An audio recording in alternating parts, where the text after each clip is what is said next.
How about Gutesa, sir? May info na ba sa whereabout niya? Kasi di ba sabi hindi siya mahanap? Yun nga eh. So, walang balita kay Gutesa. And that's the reason why, you know, I thought of reviewing the CCTV of September 25. You know. It was not my intention to spy on Senator Marcoleta. No. Ang talagang reason kung bakit pinahanap pa yung CCTV footage, para magkaroon kami ng clue kung sino yung pwedeng kasama niya, na pwedeng mapagkilanlan, na pwedeng ipaabot sa kanya yung invitation through that person. Kasi nga, nawawala siya. And we need him to sew up yung kanyang mga na-testify na earlier, or kung meron siya mga additional na documents or ebidensya to back up his claim, no? In his sinumpang salaysay. Naghahanap din kami ng magko-corroborate do sa kanya mga sinabi. In fact, no, si Senate President Soto was in touch earlier with Senator Bato de la Rosa. Because sabi ni Senator Bato, meron siyang ipresenta na magko-corroborate kay Gutesa. And I just thought na baka yung si Paul or yung Mark na minention. But nung kinumusta ko kay Senate President, sabi ko, natatandaan ko may sinasabi si Senator Bato, why don't we pursue that? No? Kung po pwede niya maipresenta kasabay sa hearing sa Friday. When he checked, sabi ni Senator Bato, ang balita niya, mukhang nag-join up na kay, Gutesa. kay Congressman Saldico sa Europe. So baka And yun we're still validating, kung yun ang sabi eh. So madali naman yon, we will check with immigration kung meron talagang departure, assuming na they use their real names. Yeah. So sino po ba yun? Yung Mark and Paul, yung sinasabi niya nakasama niya na nag-deliver. Importante yun kasi what we need kay Gutesa, yung magko-corroborate, whether it's another witness or whatever documentary evidence na mayroon siyang hawak para maipakita niya. Otherwise, mere allegation by one person, parang maski sa korte, maski sa prosecution level, baka hindi mag-hold water. So hindi ho kaya mag-stand up yung kay Gutesa na... Sa ngayon, sa tingin ko, being an investigator for so long, pag alam kong ganun lang, isang salita lang, sa isang tao, mahirap tumayo. So kailangan natin ng magko-corroborate. Sa isang interview, sinabi nga ni Senator Rodante Marcoleta na nasa Chile na, yung si Mark ba o si... I don't know. Ang pagkaalam ko lang, na nag-join daw, sabi ni Senator Bato kay Senate President na sumama na raw kay ex-Congressman Saldico. Pero sir, plano nyo rin po bang patawag kung may information si Senator Marcoleta na nasa Chile, tingnan natin. Basta anything that can really sustain yung lahat ng mga testimonies so far revealed sa mga hearings na nakaraan, we should go there.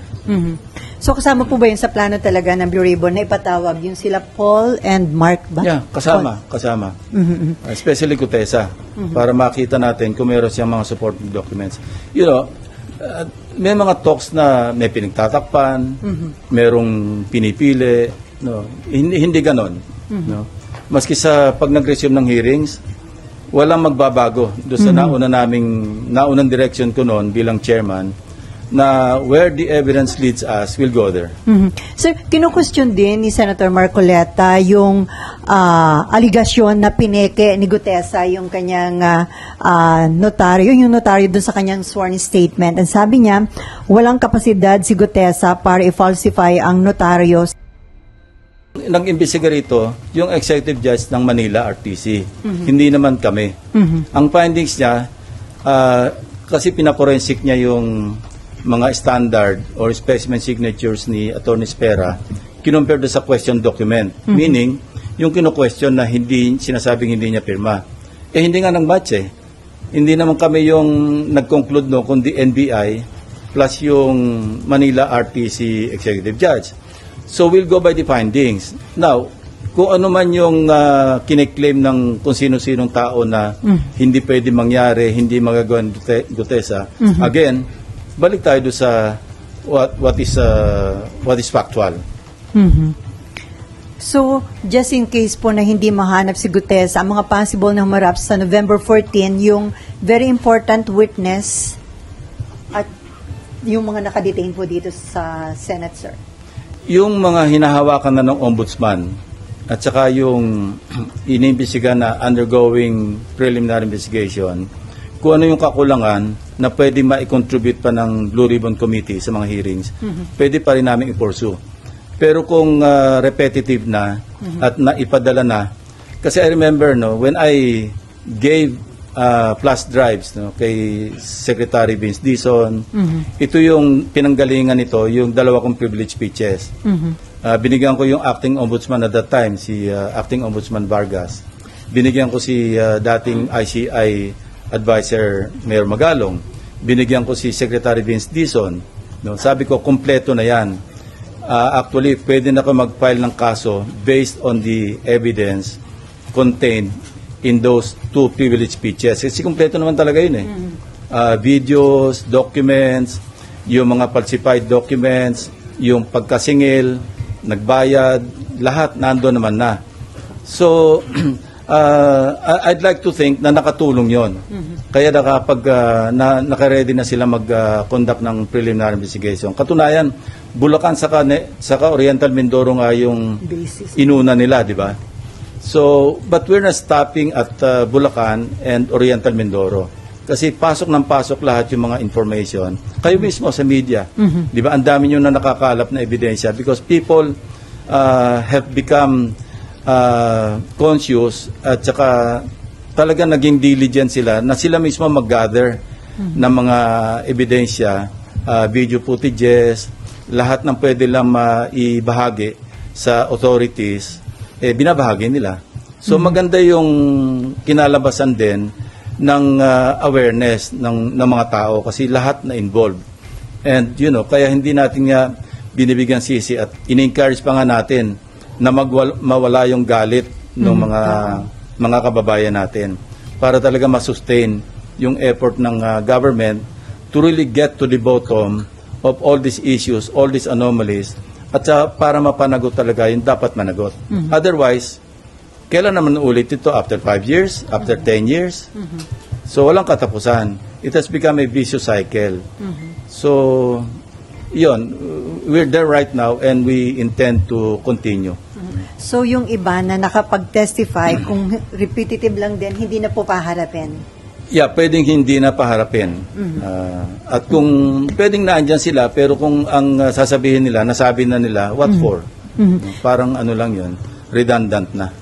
Si Senator Erwin Tulfo, yung Vice Chairman ng Blue Ribbon Committee, nirequest na po ba niya na i-issuehan ng subpoena duces tecum yung ledger na mag-asawang Diskaya? We intend to issue subpoena duces tecum kina Mr. and Mrs. Diskaya para malinaw yung kanyang tinestify na may mga 17 congressmen na nakatanggap ng mga kickback. Importante yon kasi matatahi talaga at mapapalakas yung ebidensya doon sa kanyang tinestify. So, dapat ma-invite po uli mag-asawang Diskaya? Yes, nandiyan naman si Curly. Imbitahin din namin si Mrs. Diskaya at kung ano yung kanilang mai-contribute pa patungo doon sa kanilang nauna ng sinabi na may mga congressmen na involved. How about Gutesa, sir?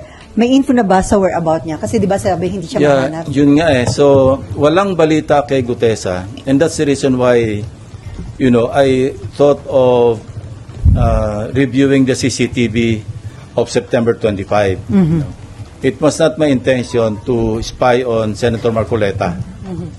Ang talagang reason kung bakit pinahanap ko yung CCTV footage para magkaroon kami ng clue kung sino yung pwedeng kasama niya na pwedeng mapagkilanlan, na pwedeng ipaabot sa kanya yung invitation through that person. Kasi nga nawawala siya. And we need him to sew up yung kanyang mga na-testify na earlier or kung meron siyang mga additional na documents or ebidensya to back up his claim in his sinumpang salaysay. Naghahanap din kami ng magko-corroborate do sa kanya mga sinabi. In fact, si Senate President Soto was in touch earlier with Senator Bato de la Rosa because sabi ni Senator Bato, meron siyang ipipresenta na magko-corroborate kay Gutesa. And I just thought na baka yung si Paul or yung Mark na minention. But nung kinumusta ko kay Senate President, sabi ko, natatandaan ko may sinasabi si Senator Bato, why don't we pursue that? No? Kung po pwede niya maipresenta kasabay sa hearing sa Friday. When he checked, sabi ni Senator Bato, ang balita niya, mukhang nag-join up na kay Gutesa. kay Congressman Saldico sa Europe. So baka And yun we're still validating, kung yun ang sabi. So madali naman yon. We will check with immigration kung meron talagang departure, assuming na they use their real names. Yeah. So sino po ba yun yung ihaharap Mark ni and Sen- Paul, yung sinasabi niya na kasama niya na nag-deliver. Importante yun kasi what we need kay Gutesa, yung magko-corroborate, whether it's another witness or whatever documentary evidence na mayroon siyang hawak para maipakita niya. Otherwise, mere allegation by one person, parang maski sa korte, maski sa prosecution level, baka hindi mag-hold water. So hindi ho kaya mag-stand up yung kay Gutesa na... Sa ngayon, sa tingin ko, being an investigator for so long, pag alam kong ganun lang, isang salita lang, sa isang tao, mahirap tumayo. So kailangan natin ng magko-corroborate. Sa isang interview, sinabi nga ho ni Senator Rodante Marcoleta na nasa Chile na, yung si Mark ba o si... I don't know. Ang pagkaalam ko lang, na nag-join daw, sabi ni Senator Bato kay Senate President na sumama na raw kay ex-Congressman Saldico. Pero sir, plano nyo rin po bang patawag Kung may yung dalawa? information si Senator Marcoleta na nasa Chile, tingnan natin. Basta anything that can really sustain yung lahat ng mga testimonies so far revealed sa mga hearings na nakaraan, we should go there. So kasama po ba yun sa plano talaga ng Blue Ribbon na ipatawag yung sila Paul and Mark ba? Yeah, kasama. Especially Gutesa, para makita natin kung meron siyang mga supporting documents. May mga talks na may pinagtatakpan, merong pinipili, hindi ganon. Maski sa pag nag-resume ng hearings, walang magbabago doon sa naunang direction ko noon bilang chairman, na where the evidence leads us, we'll go there. Sir, kinu-question din ni Senator Marcoleta yung aligasyon na pineke ni Gutesa yung kanyang notaryo, yung notaryo dun sa kanyang sworn statement. And sabi niya, walang kapasidad si Gutesa para i-falsify ang notaryo. Nag-imbestiga rito yung executive judge ng Manila RTC. Hindi naman kami. Ang findings niya, kasi pinaporensik niya yung mga standard or specimen signatures ni Attorney Spera, kinumpare doon sa question document. Meaning, yung kino-question na sinasabing hindi niya pirma. Hindi nga nang-match eh. Hindi naman kami yung nag-conclude kundi NBI plus yung Manila RTC Executive Judge. So, we'll go by the findings. Now, kung ano man yung kiniklaim ng kung sino-sinong tao na hindi pwede mangyari, hindi magagawa ng Gutesa, again, balik tayo doon sa what is factual. So, just in case po na hindi mahanap si Gutesa, ang mga possible na humarap sa November 14, yung very important witness at yung mga nakadetain po dito sa Senate, sir. Yung mga hinahawakan na ng ombudsman at saka yung inimbestiga na undergoing preliminary investigation, kung ano yung kakulangan na pwede ma-contribute pa ng Blue Ribbon Committee sa mga hearings, pwede pa rin namin i-pursue. Pero kung repetitive na at naipadala na, kasi I remember when I gave flash drives kay Secretary Vince Dizon, ito yung pinanggalingan nito, yung dalawa kong privilege speeches. Binigyan ko yung acting ombudsman at that time, si acting ombudsman Vargas. Binigyan ko si dating ICI Advisor Mayor Magalong. Binigyan ko si Secretary Vince Dizon. Sabi ko, kompleto na yan. Actually, pwede na ako mag-file ng kaso based on the evidence contained in those two privilege speeches. Kasi kompleto naman talaga yun Videos, documents, yung mga falsified documents, yung pagkasingil, nagbayad, lahat nando naman na. So, I'd like to think na nakatulong yon. Kaya nakaready na sila mag-conduct ng preliminary investigation. Katunayan, Bulacan saka Oriental Mindoro nga yung Basis. inuna nila, di ba? So, but we're not stopping at Bulacan and Oriental Mindoro. Kasi pasok ng pasok lahat yung mga information. Kayo mismo sa media, di ba? Ang dami nyo na nakakalap na ebidensya because people have become conscious at saka talaga naging diligent sila na sila mismo mag-gather ng mga ebidensya, video footages, lahat ng pwede lang maibahagi sa authorities, binabahagi nila. So maganda yung kinalabasan din ng awareness ng mga tao kasi lahat na involved. And kaya hindi natin nga binibigyan sisi at in-encourage pa nga natin na mawala yung galit ng mga kababayan natin para talaga masustain yung effort ng government to really get to the bottom of all these issues, all these anomalies, at para mapanagot talaga yung dapat managot. Otherwise, kailan naman ulit ito? After 5 years? After 10 years? So, walang katapusan. It has become a vicious cycle. So, yun, we're there right now and we intend to continue. So yung iba na nakapag-testify, kung repetitive lang din, hindi na po paharapin. Yeah, pwedeng hindi na paharapin.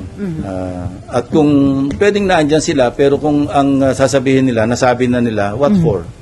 Parang ano lang yun, redundant na.